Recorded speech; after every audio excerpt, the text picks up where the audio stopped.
Huwag nyo na hintayin ang 2020 mga kababayang Pilipino. Sana marinig nyo ang aming panawagan. Dishonorable Congressman, sana marinig ninyo. By 2026, magbago na kayo. Maraming salamat at marami pang magsasalita. At baka ulitin ko sasabihin ko, maraming salamat. Mabuhay ang Pilipino! Mabuhay ang Pilipino! Mabuhay ang Philippine National Police! Mabuhay ang Armed Forces of the Philippines. Maraming salamat. Maraming salamat po, Retired Colonel Mitran. Mabuhay daw ang mga kasundaluhan. Mabuhay daw ang mga kapulisan. Mabuhay ang matitinong kasundaluhan. Mabuhay ang matitinong kapulisan. Pero ito mga kababayan, naaawa lamang po ako sa ating mga kasamahan na mga kapulisan na mababa ang kanilang tungkulin pa sa ngayon. Dahil sila ang umaharap at sumasalo ng galit ng mga ordinaryong Pilipino habang ang kanilang mga boss ay nasa loob ng opisina, naka-aircon at nakadayaper ng kaban ng bayan. At nakadayaper, putang inas, nakadayaper sa Malacanang at sumususo sa kaban ng bayan. Akala ko matanda na si Marcos, yun pala sumususo pa sa kaban naman ng bayan. Ngayon, tinuturuan niya na, tinitrain niya na ang kanyang Sandro Marcos na dapat bata ka pa lang, magaling ka na magnakaw sa kaban ng bayan. Yun lamang po, at ngayon, pakinggan natin ang boses ng ating kasamahan. Ay, bago pala yan, I would like to acknowledge the presence ng ating mga kasamahan. Si Ka Eric Celis, si Attorney Jing Paras, si Miss Karen Poblete, si Kuya Damin, hello, magandang hapon. Ngayon naman pakinggan po natin ang boses ng ating kasamahan. Walang iba kung hindi si Mike Defensor.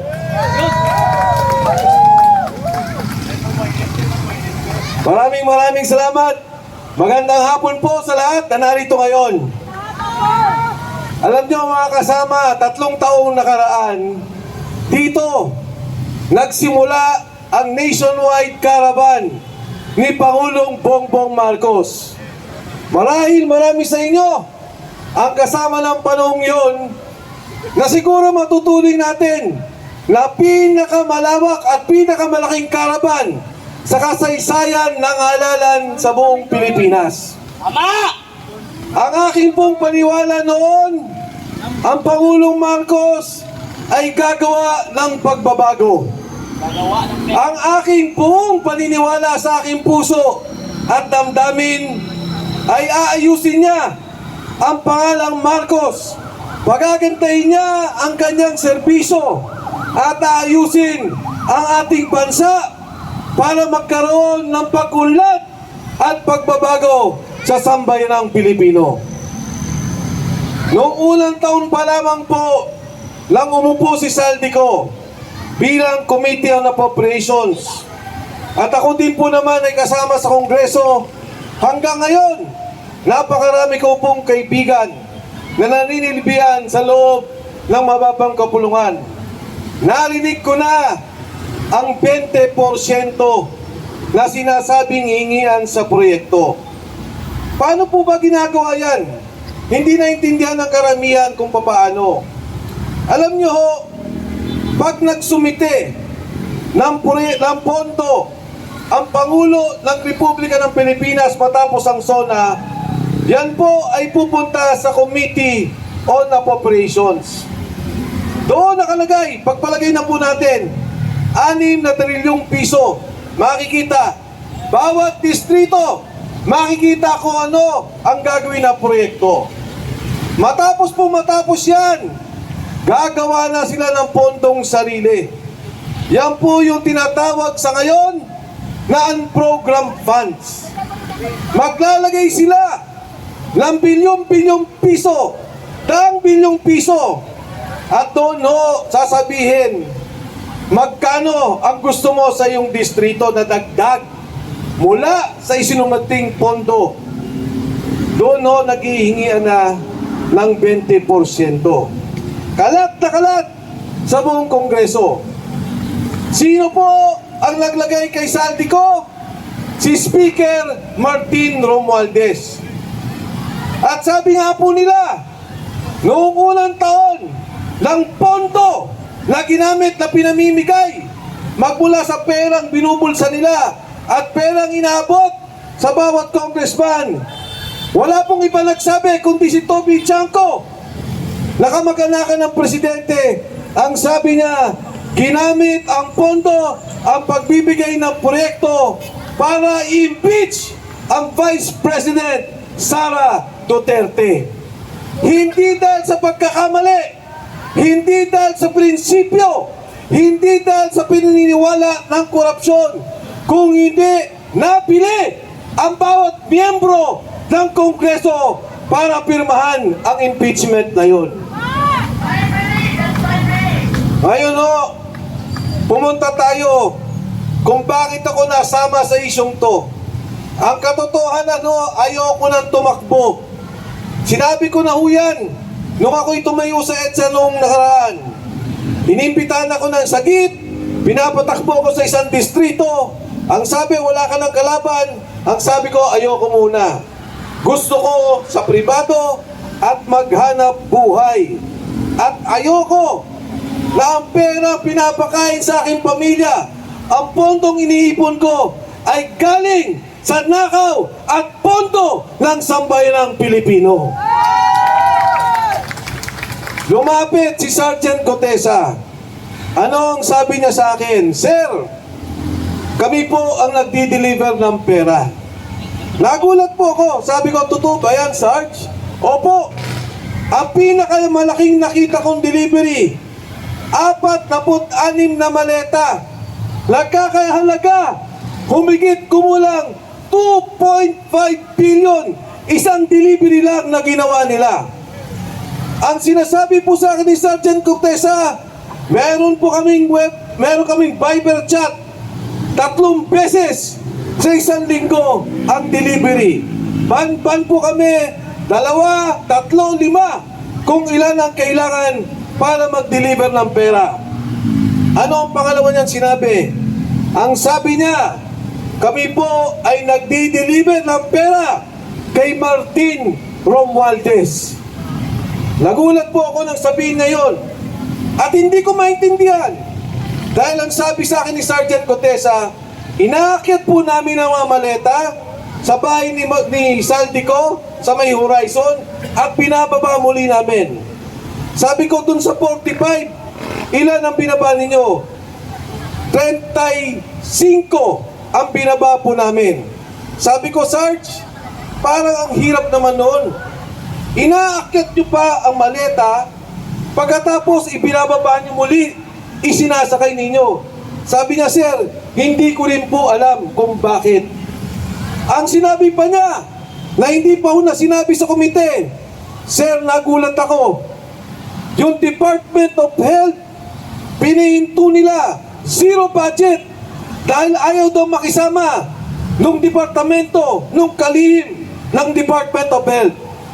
Pero matapos po nun, nung nag-usap-usap sila, muling ibinalik ang pondo at dinagdagan pa. Kwento po yan ni Gotesa. At sigurado ko, sa kwentong yan may anomalya sa Department of Health na hindi pa natin nakikita. Lahat meron! Mga kasama, ng panahong yun, ang panawagan ko, imbestigahan si Martin Romualdez. Dapat tingnan yung 90 kasama ni Gotesa at yung 2 taong sinabi ni Alcantara na alalay ni Saldico, si Paul Estrada at si Mark Teksay, 90 na mga sundalo, walang pinatawag kahit isa. Yan ang magsasabing totoo na nagdi-deliver sila ng pera. Yan ang magpapatunay, si Paul at si Mark, saan galing ang pondong to? Sa departamento ba? Sa mga congressman ba? Anong pondo ba yan? Komisyon ba yan sa customs na sinasabi ni Saldico? O yung pera na galing sa asukal, sibuyas at bigas na sinasabi ni Saldico na pinagperahan ng gobyernong ito. Nung pong nangyayari ito, hindi ako nananawagan ng BBM resign. Nagulat ako nung nagsalita na si Saldico. Ano ang sabi ni Saldico? Nagdi-deliver ako ng pera kay Martin Romualdez at kay Bongbong Marcos. Yan! Marcos! Isay! Ngayon o, karagdagan. Baka hindi ka pa rin pwedeng maniwala. Baka gawa-gawa ni Saldico dahil gipit na siya. Anong sabi ni Saldico? 100 bilyon in-insert ni Bongbong Marcos sa pondo. Ano ang sabi ni Ping Lacson? Totoo yan. May pondo. Pero hindi ikaw ang nag-deliver ng 25 billion kay BBM. Ang nag-deliver ng pera ay si Yusek Bernardo kay Secretary Bersamin at kay Secretary Pangandaman. Ano po ang ibig sabihin nito? Hindi nila sinasabing sinungaling yung 100 bilyon. Totoo na may 100 bilyon na inilagay sa pondo. Inilabas ang listahan at wala po silang masabing nagsisinungaling si Saldico. Ang mabigat, ang sabi ni Saldico, hindi totoo yung sinasabi ni Yusek Bernardo ng DPWH. Dahil yung pera na sinasabi ni Yusek Bernardo, ibang pondo yan. Hindi lang 26 billion ang delivery, 52 billion pesos ang delivery na ginawa. Grabe! Kaya po nabuo sa isip ko, totoo na si Bongbong Marcos kasama sa lahat. Magmula sa pag-approve ng pondo, sa pag-release ng pondo, galing sa kamay ng presidente. Tama! At hindi basta-basta na magre-release ka ng daang-daang bilyon nang hindi mo alam kung saan pupunta ang pondong ito. Tama! Mga kasama, yung pong lumalabas, 25 billion plus 52 billion, yan pa lang po ang nakikita natin, 77 billion kaagad ang pondo. Grabe! Grabe ang pagnanakaw na to. Organisado, sistematiko to, at hindi magagawa kung hindi ang leader mo, ang hepe ng sindikato, ang presidente ng Republika ng Pilipinas na si Bongbong Marcos. BBM resign! BBM resign! Ngayon, karagdagan, kinuha nila ang pondo ng PhilHealth. Ang sabi nila, kailangan natin ang pondo ng PhilHealth, gagamitin natin sa gobyerno. Kundi ba naman kawalang yaan? Madami nang namamatay sa sakit. Marami ang may cancer. Marami ang nagpapadialysis. Marami ang naaksidente. Ngayon, ang mga ospital, ayaw na ng garantiya ng PhilHealth dahil alam nila na walang pondo. Alam nyo, ipapaliwanag ko sa inyo, ang pinirma nila 89 billion pesos. Lumabas pa lang yung 60 billion pesos, hininto ng Korte Suprema. Ang pondo ng gobyerno na ibinibigay bilang kontribusyon sa PhilHealth ay 70 billion pesos. Yung 60 billion na nawala, kontribusyon ng bawat isa dito yon. Pera po natin yon. Kaya may nawala na 60 billion, hindi pa nagbigay ng 70 billion, 130 billion ang nawawalang pondo sa programang pangkalusugan.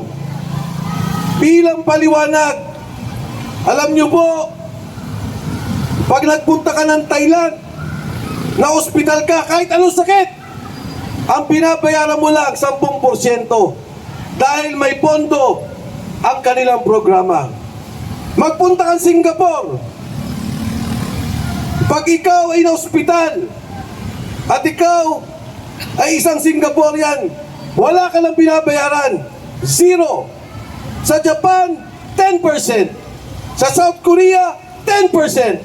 Sa Pilipinas, 70% ang binabayaran ng bawat isang Pilipino. Mamamatay na lang iba. Dahil wala po tayong pondo. Bakit kukunin mo ang pera ng PhilHealth?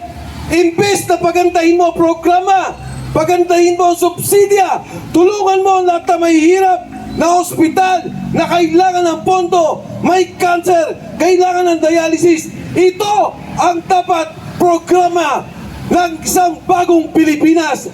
Hindi ang nakawin ang pondo ng PhilHealth para sa inyong sariling pulsa. Tama! Yung pong PDIC, ano pong ibig sabihin yan? 107 billion kinuha nila. Nilagay sa pondo ng gobyerno. Pagka po kayo ay may pera sa bangko at biglang nagsara ang bangko, kayo po ay may insurance. Coverage ng pera niyan. Pera natin ang PDIC mula sa bayad ng mga bangko, mula sa mga kita ng bangko. Ano po nangyari? Kinuha nila ang pondong yan. Imbis na pagandahin ang programa na tayo maglagay ng pera sa bangko, alam natin na hindi mawawala. Kaya mga kasama, pag pinagsama-sama mo, PhilHealth, 130 billion, PDIC, 107 billion. Magkano po lahat yan? 237 billion. Saan napunta ang perang yan? Sa bulsa ni Marcos! Napunta sa flood control at sa bulsa ng mga nakaupo sa Kongreso, Senado at sa bulsa ni Saldico, ni Speaker Martin Romualdez, ni First Lady Lisa Marcos at sa bulsa ni Bongbong Marcos. Tama! Kaya po ako nandito ngayon bilang pakikisa sa isang matapang na kasama sa ating Kongreso. Pinapaliwanag ko po ang lahat ng isyong to at kahit sino sa Kongreso, sa Senado o sa Kabinete na gustong tumibate ay haharap ako. Ang ginawa nila kay Kiko Barsaga ay kawalang-yaan. Ang tao walang ginawa kundi magsalita lamang ng katotohanan, magsalita ng kanyang iniisip, magsalita ng kanyang damdamin. Walang ninakaw si Kiko Barsaga. Tama! Protect Kiko! Kaya po ako nandito dahil ako'y nakikisa sa kanya at nakikisa sa lahat sa inyo. Kung gaya na nilang gawin kay Kiko Barsaga yan, ay gagawin nila sa lahat ng tao. Si Captain Dado Enriquez, kinasuhan na. Si Dison, rebellion. Si General Romy Pokis, kinasuhan na. Si Dison, rebellion. Yung nasa kaliwa ko, kinasuhan na. Si Dison, rebellion. Sigurado ko, sa darating na panahon, isa sa atin dito ay makakasuhan pa. Hindi kami takot! Si Atty. Ferdy Topacio, eto ang ikakaso dito, yung kaguluhan sa Menjola. Siya pa ang pinagbibintangan na langgulo si Atty. Ferdy Topacio. Mga bobo sila! Hindi lang nila magawa dahil magaling na abogado to, si Atty. Ferdy Topacio. Tama! Kaya bilang pakikisa, ako po ay nandito, nakasama ninyo, kasama ang lahat ng mamayang Pilipino, ang kapulisan, ang lahat na sundalo ng mga kabataan. Panahon na po na magsalita tayo, panahon na magkaisa tayo, itigil na ang kawaliang niyaan sa gobyerno, pigilan ang sindikato at ipaglaban natin ang kinabukasan ng sambayanang Pilipino. Maraming salamat. Magandang hapon sa inyong lahat. Maraming